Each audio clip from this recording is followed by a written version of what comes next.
Meaning of flyblown. Flyblown.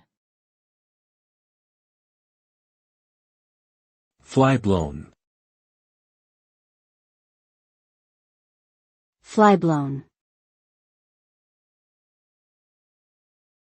Flyblown.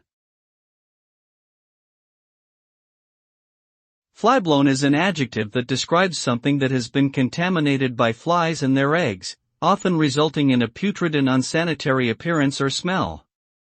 The term can be applied to food or other perishable items that have been left exposed to air and insects, and it can also be used figuratively to describe a place or situation that is neglected or run down. The result of this contamination can range from minor discoloration or odor to severe spoilage and decay, rendering the item or location unusable or unappealing.